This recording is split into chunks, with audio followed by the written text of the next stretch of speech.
Hey, what's up guys? Houston here. I'm gonna ask you, are you a startup trying to build business credit?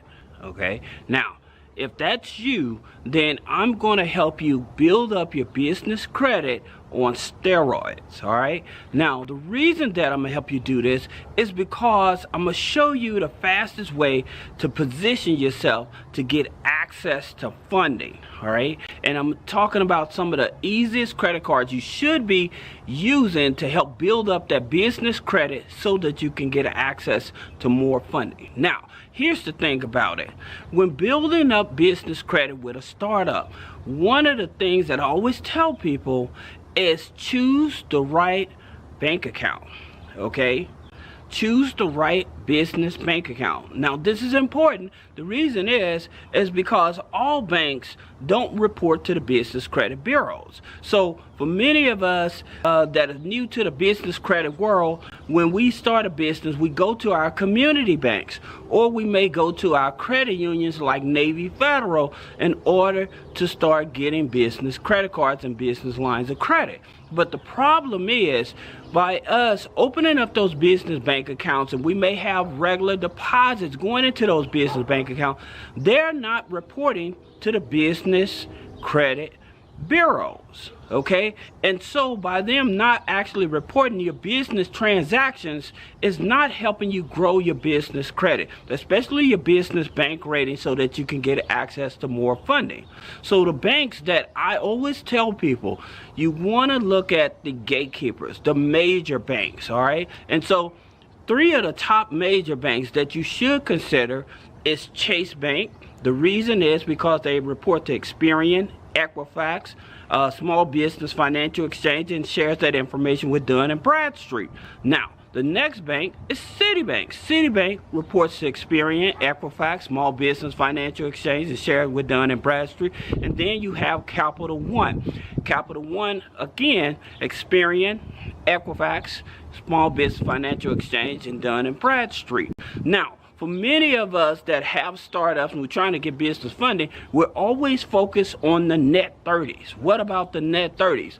And we miss steps. One of the biggest things that I always tell people, and I've been telling people this for years, the most important things besides a net 30, a DUNS number, a PAYDEX, is you making daily or weekly deposits into your business bank account. The reason is because this helps with your business bank rating. That's the most important element in terms of helping you get funding. Now, is Dun & Bradstreet important? Of course they're important, but it depends on what segment of the business you're focusing on. Now, if you're needing equipment and supplies and stuff, that's where Dun & Bradstreet comes in. But if you're actually focusing on funding, you really need to focus on your business bank rating to be able to get the maximum amount of funding. So that's the reason the weekly and daily deposits are so important. Now, another thing that I would tell you to do is consider opening up either a PayPal business account, a Square business account, or a Stripe business account.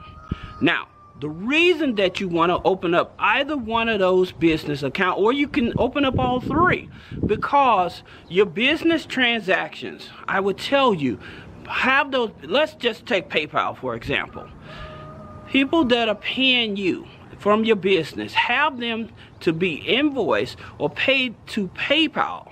Then by you having them pay to PayPal, this is going to build up a relationship with PayPal to where PayPal will give you a loan whether you have bad credit or not. Okay, because they're focusing on the actual business transactions. All right, also with PayPal lending, not only do they not just look at the business transactions, but it helps with business credit cards as well. I continue to tell people that PayPal is going to be a leader soon in the business banking arena. Okay, you can even not have a relationship with PayPal and still be able to use their business loan builder to get a loan from them, or just to apply for a business credit card. All right, now the reason that PayPal comes into play for your transactions that are being paid to PayPal, then transferring those deposits over to your regular business bank account. You're creating a paper trail. So the documents you'll be able to use with other lenders that don't look at your personal credit in order to get funding. So you want to have multiple paper trails to where you can verify, hey, this is my income, this is how much I make, although I have bad credit, I still need to get funding. And a lot of lenders look at that paper trail, will give you the funding. All right, so that's very important. Now let's talk about some net 30s. All right, and there's 3 net 30s that I would definitely tell you should have.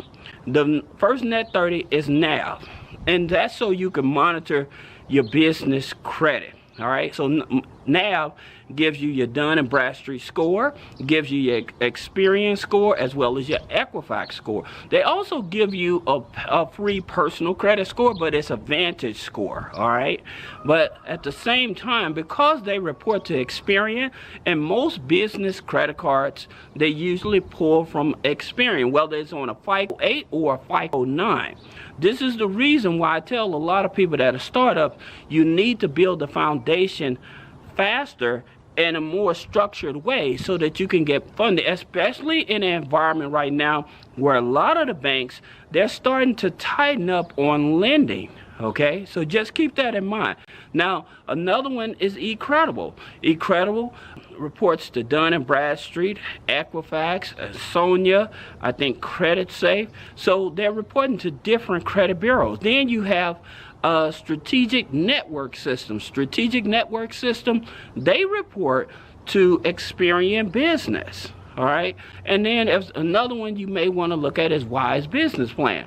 Now, you may not need a business plan, but at the same time, they offer other business credit services so that you can get them to report, which is to your Equifax, Dun & Bradstreet, and Experian as well.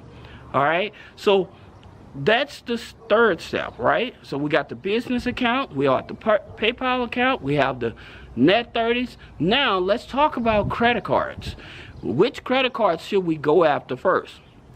Again, I would tell you, I would go after the secured. If I have bad credit and I'm trying to start out as a startup, I would go after credit cards that are secured credit cards that are low and limit to start up. Like starts with $500 secured card, but it reports to Experian Business. Okay, then you have Bank of America secured business credit card. Bank of America secured business credit card starts out at $1,000 secured. It reports to Small Business Financial Exchange, but at the same time, that information is shared with Dun & Bradstreet and Experian.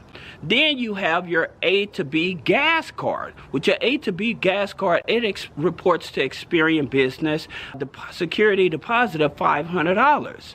So those are your secured cards. Now, your regular unsecured cards, the only card that I would suggest you to go after is the Capital One Spark business credit card. Okay, and the reason why you want this card, not only because all you need is a 580 credit score to get this card, but at the same time it reports to Experian, Equifax, Small Business Financial Exchange, and shared with Dun & Bradstreet.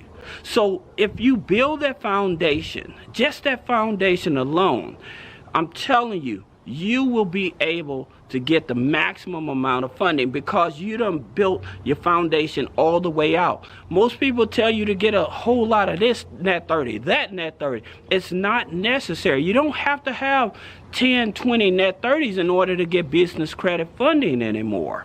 It used to be that way. As a matter of fact, with a lot of net 30s and stuff like this, they're wanting you to purchase from them 2 and 3 times before they actually even report.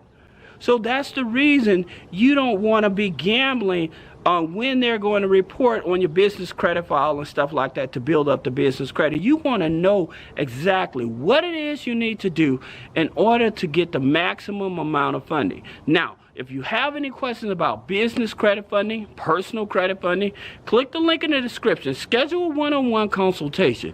Thank you.